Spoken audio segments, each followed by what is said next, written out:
Okay, so let's go ahead and finish up this thing. We were on page 196. So we talked about the critical points and the stationary points. Let's go ahead and see if we can actually use this. And let's do example number 3.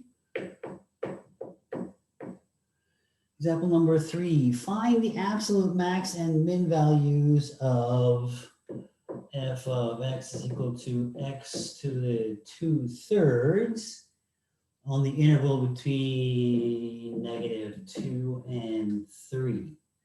Okay, so if you graph this, you will find the graph looks like this, where you're going to be -2 and 3 here, okay? So it looks like we're going to have the absolute max will be here.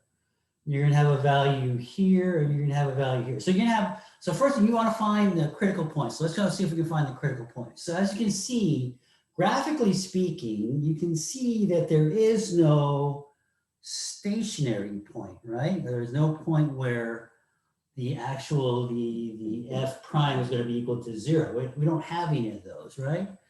The point down here at x equals 0, what's happening here? This is not a stationary point, because what happens here at f prime? What is f prime here? Doesn't exist. Does not exist, right? Because the coming from this side and coming from this side is different. So you're going to have two. So over here, f prime does not exist. So it's not a stationary point, but it is a, what kind of point? Critical. Point, right? So we have a critical point here, and then we have the 2 endpoints. So those are the only 3 points that we have to, concern ourselves with. So let's see what's actually happening here. Let's see if we're just for grins, what is f prime of x? F prime of x is going to be equal to 2/3 x to the 1, this minus 1, so it's going to be -1/3. In other words, it's going to be 3 the cube root of x, and like that, right? So as you can see, there's no place where this comes to 0, right? Okay. So, but we do know that f of 0, where x is equal to 0, is a critical point, okay? So the absolute max is going to be up here, which is going to be f of 3. So our absolute max is going to be at f of 3. The value is going to be what? 3 2/3 like that. So it's going to be cube root of 9. Okay, and the absolute min is going to be f of 0. It's going to be equal to 0. Okay, all right. So all these questions, when they're actually to find the absolute max and mins, the basic way of handling this is to finding the critical points and really just kind of methodically going through, right? So let's see if we can do the same thing on example number 4. Example number 4, we have find the extreme values of f of x is equal to 1 over 4 minus x squared. Okay, so before we start this, what is the domain of this function?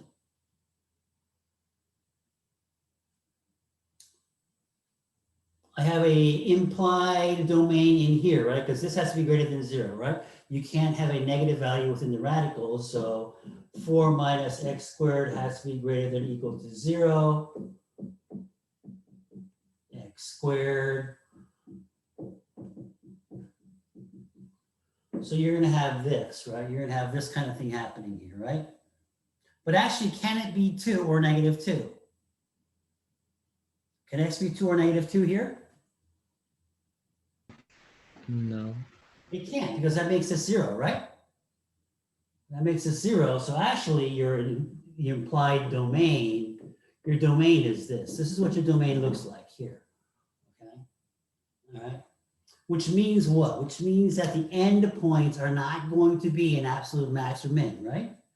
Okay. So if you actually go ahead and graph this, you're going to come up, so it's something that looks like this.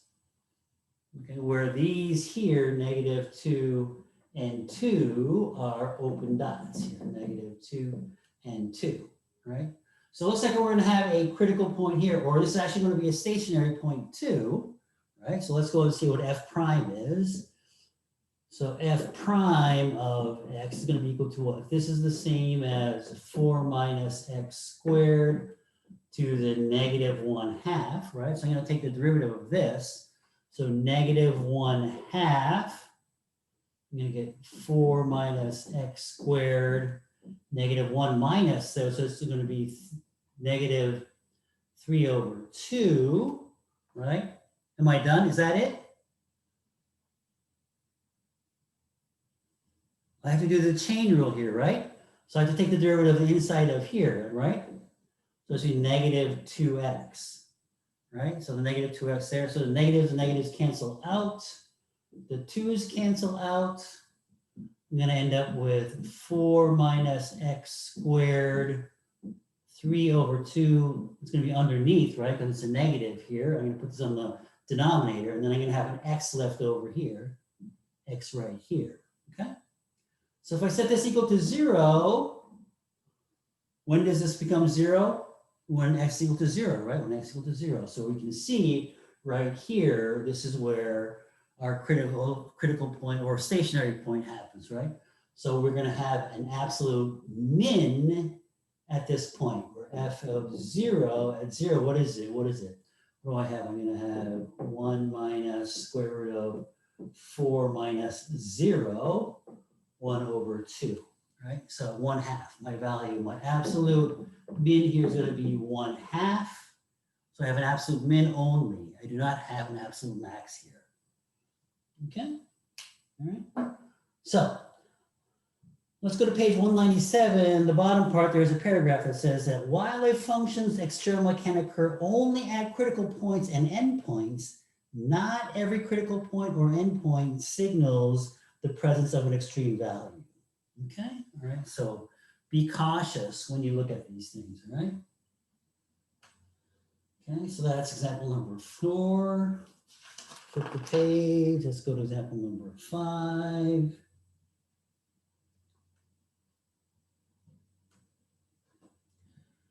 Example number 5. In example number 5, we have a piecewise function. F of x is equal to 5 minus 2x squared when x is less than 1. And when it's greater than 1, we have x plus 2. Okay, so let's go and graph this. If I graph this, I'm going to go at 5, right? It's going to look like this. X equals 1. When x equals 1, I have, this is going to be 3. When x equals 1 here, it's going to be 3 also. So at 3, I get, from here, I get x plus 2. Y is equal to x plus 2, so that goes away. So it's going to look like that. So do I have an x absolute max or absolute min here? I do not, right? Because I go all the way down here, I go all the way up here, so I have no absolute max or absolute min. I do have a local max here, and I have a local min here, right? Because this is a, what kind of point is this? This is a stationary point, right? Because f prime does exist, and f prime is equal to 0 at this point. And over here, I have a critical point because f prime does not exist, right? Because I have another pointy thing here, right? A pointy thing, I don't have f prime, right? So this is going to be a critical point here and a stationary point here. So stationary point up here. So my local min, I have a local min at x equals 0 of 5. Then I have a local min at a critical point here, and this value was 3. Okay, all right. So those are my local maxes and local mins, all right? Then example 6, using the graphical methods, that's pretty simple. I'm just going to graph it out and read it off, really, right? There's nothing much going on there. So example number 6. I have find the extreme values of natural log x over 1 plus x squared, like that. And if you graph that, you get something that looks like that. Okay, so my local max is going to be here and here, it looks like. Okay, and that's it. I only have a local max here. I can just read it off. And if I put that, it's going to happen at, looks like it's 1. So 1, if I put 1 in here, f of 1 is equal to natural log of 1 over like that. Okay, which is the same as negative natural log of 2. Okay, that's it. So again, so when we talk about extreme values, we're generally looking at critical points and the end points, right? Critical points meaning either a stationary point or a point where f prime does not exist, okay? So we're looking at those, we're trying to find those, okay? So it's a good idea to always, after you did all your algebra and you figured it out, to actually graph it out and to verify that you're not missing anything there, okay? All right, that's it for today. We are done for the day.